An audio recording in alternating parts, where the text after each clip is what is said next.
We talk a lot about clutter, but clutter is not the only diagnosis when your home feels hard or off. You may have a huge systems gap.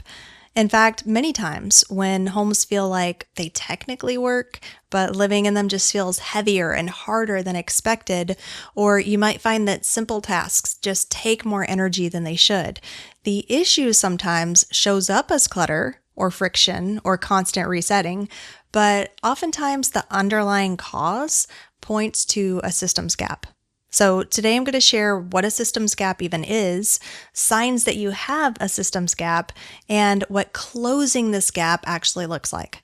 And stay to the end. I'm going to be sharing about a live implementation workshop. We're going to be talking about systems and habits and closing at least one systems gap in a real area of your home so that it stops feeling so hard to maintain.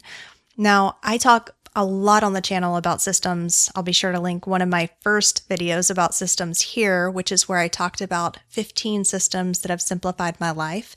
And that gives you a real tangible example of what systems might look like, because it can look like a lot of things. But a system in general is parts that work together to produce predictable outcomes.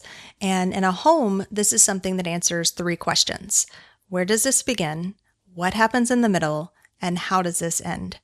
So you can have this for literally every aspect of your home. You could have it for your process for doing the dishes, your process for taking care of the kids in the evening, what you do with your mail whenever it comes in. The systems are the how. They're how things get done. I've explained it before as like an engine that keeps everything functioning. It's hopefully a well-oiled machine that keeps everybody on the same page and makes things run smoothly. And when systems are missing, they're not present at all, you don't really have any source or function for why things run the way they do or what people are supposed to do after they eat a meal or, who's responsible for what. There's just no system in your place. Or if you do have systems, but they're not functioning properly, they're not working, you develop a systems gap. And the more out of sync everything gets, the bigger that gap becomes. It's a missing or incomplete structure to support your daily actions. And it quickly starts to become noticeable when those actions start needing to rely on things like memory and energy and decision making on repeat because those systems aren't there to back them up. So it's really not about effort or intention. It's about what happens by default, or what should be happening by default. So here are some quick signs, and we're going to talk about some more signs later throughout this episode. This could be mail that's shoved in several different drawers to where you don't even know where your bills are, or you have a stack of stuff right by the doorway because that's as far as the mail ever gets and you have no clue what's in there, or countertops that have become holding zones for all of your appliances. So they're all just sitting out on the counter and there's no real rhyme or reason. And so it's become cumbersome for you to actually use your counter space or move around, or for anybody to know what the process is for cleaning these appliances and putting them back into any specific location. It could look like 2 people who live in a household who can't agree on the appropriate places for different things. And so one person thinks that the Tupperware should go in this cabinet and the mug should go in another cabinet, and another person feels that they belong in 2 different locations. And so everybody's just kind of doing their own thing and their systems are clashing and there is no way to know where anything is located at any given time. Or, you're constantly just moving things out of the way, moving piles from one spot to another, not because you're lazy, but because you really have no idea where the appropriate spot for any of those things is, or there's currently not an appropriate designated spot.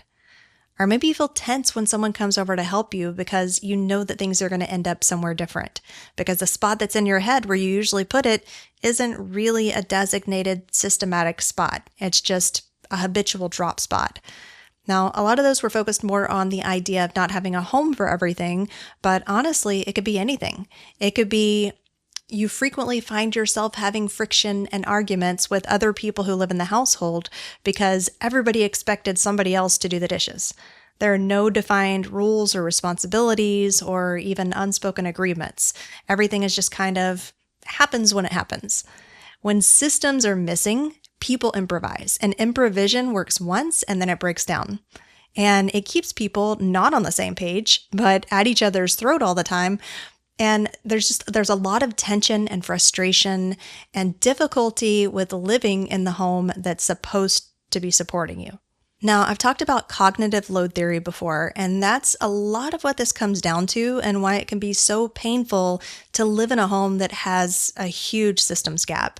I'll be sure to share some links to other videos and articles where I talk more about cognitive load theory. But basically, according to cognitive load theory, our working memory only has so much room. And when it's overloaded by too many inputs, like visual clutter, unmade choices, to-do items, it struggles to process new information or maintain focus. In fact, our working memory can only hold about 4 to 7 pieces of information at a time before it starts to break down. And cognitive load theory, or CLT, divides the load in your memory into 3 types: intrinsic, extraneous, and germane. So I'm not going to get into all of those because I have these other articles, but mostly what we're paying attention to here is the extraneous load, which is the unnecessary or distracting information that makes it hard to focus. When systems are unclear, that mental load increases because we're having to make constant decisions and figure things out on the spot. And that leads to fatigue and avoidance. So the home translation of this is that you're having to make repeated decisions, remembering where everything goes or finding a spot where it can go this time, figuring out the next steps of whatever process you're in the middle of doing, and then mentally tracking any unfinished tasks that have been left up in the air. And all of these are forms of extraneous cognitive load created by poor system design. And this explains why the home feels heavy and people are tired by the end of the day, and why clutter continues to creep back in even when you have good intentions and you feel like you keep decluttering. There's really just no system to hold it all together. Systems reduce cognitive load. Now, design research shows that when systems are unclear, people experience friction and error. And in homes, that friction shows up as clutter, half-finished tasks, and constant resets, or frustration with each other. So the poor systems can actually be the root cause of your clutter. One of the biggest voices in design research is Don Norman, who wrote the book Design of Everyday Things. And he says that when an error occurs, the system should be blamed, not the user. He talks about how systems and design should make the correct action obvious. And so often when design or systems are unclear, people tend to blame themselves or each other instead of the system. So let's talk about how these systems gaps make a home feel hard. Well, research in cognitive load, system design, and environmental psychology all show that when everyday systems are unclear or unsupported, environments become exhausting to maintain. Homes become hard when systems aren't doing their job. When systems are missing, the home is going to ask for attention all day long. Repeated decisions that exhaust your mental energy that gets spent on remembering and correcting things, or small messes that feel much louder than they actually are because everything is in disarray. Maintenance feels constant when you're living like this, but predictable environments reduce stress. And I've talked before about how our brains crave predictability. They don't crave perfection. They crave predictability. The more predictable we can make things, I'm not saying it has to be boring or it has to be just the same old thing every day, but the more predictability we can give our systems and our daily processes at home, the more our brains are going to get on board and the more ease and less stress our nervous systems will feel. So here are a few more signs and some ways that these systems gaps can translate into our homes. Multi-step processes that get abandoned halfway, or the task stalls out, or overflow happens when limits are undefined. Limits, by the way, and borders, boundaries is another big thing that is talked about significantly in the design research and environmental research, that having boundaries and borders and sticking to them is huge in maintaining systems. The borders and the boundaries are part of the structure of the system. And finally, people feel messy or lazy when systems are unclear. Having systems or a lack of systems or having huge systems gaps can change the way you feel about yourself. It can make you feel like you're a disorganized, lazy, messy person when that's not necessarily the case. It's your systems. Like that quote from Don Norman, blame the systems, not the person. Okay, so Why won't decluttering close the gap? Why won't decluttering fix this problem? Well, removing items creates temporary relief, not long-term relief, not for this problem. Without structure, everything relies on you.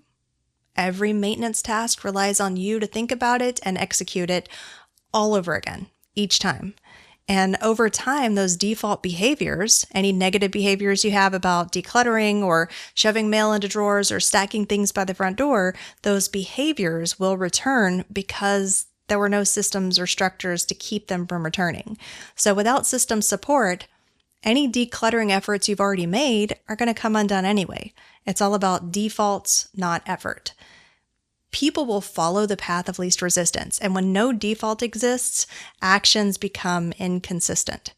Interestingly enough, that is based on behavioral systems and default effects, which is a totally different segment of research that's more based on behavioral psychology, and it's used heavily in organizational design and public policy in places like hospitals, aviation, safety systems, and process engineering, and every time they find that people follow default pathways.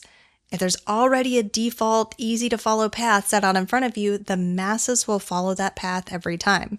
And if there is no path, disarray and chaos is going to settle in. And of course, systems succeed when the desired action is the path of least resistance. And I talk about that a lot as one of my core principles for handling things like miscellaneous clutter and junk drawers is planning your systems to follow a path of least resistance. So what does closing a systems gap actually look like? It looks like knowing where things go, knowing how tasks are supposed to end, and what happens next at any given part of a process. It looks like fewer decisions built into the environment that you live in and clear endpoints for everyday tasks. It looks like physical limits and boundaries that prevent overflow and a home that resets itself with minimal effort because you're not having to reinvent the wheel every single time. I mentioned earlier about structure and systems theory. Systems theory says that systems without constraints, which are boundaries, expand until failure. They will continue to expand and change and alter until they eventually fail. Physical limits stabilize systems over time. That's why things like bins and containers and structural limitations for all of your stuff are so important. Having a home for everything, because those physical limits help to stabilize your system. Shelves without limits lead to overflow. Drawers without categories become junk drawers. Surfaces without purpose will attract clutter. In system design, constraints are what keep the system stable. And when a home lacks physical limits, accumulation becomes inevitable. Again, leading to your clutter, which is another reason why decluttering itself won't solve the problem. So consider things like containers, spatial limits, or as I call them, spatial constraints, assigned zones. A difficult home or a hard home doesn't necessarily mean that something is wrong with your home itself. It usually means that this layer of support is missing, and this layer of support is systems. But even if you have a huge systems gap, which many people do, systems are learnable and buildable. Anybody can learn how to create systems and live within those systems. Honestly, it's the living within the systems that takes more time to learn than deciding what a system's going to be and creating it in the first place. But small structural changes can change the whole feel of a space and how you live inside of it. So I'm going to be hosting a live implementation workshop where we talk about systems and habits and how to close the systems gap in at least one area of your home if you're feeling some of that tension. Implementation, by the way, means that we're doing it all together. We're creating some of these systems live together. So I'll have more information about that down in the description, and I'll chat with you next week.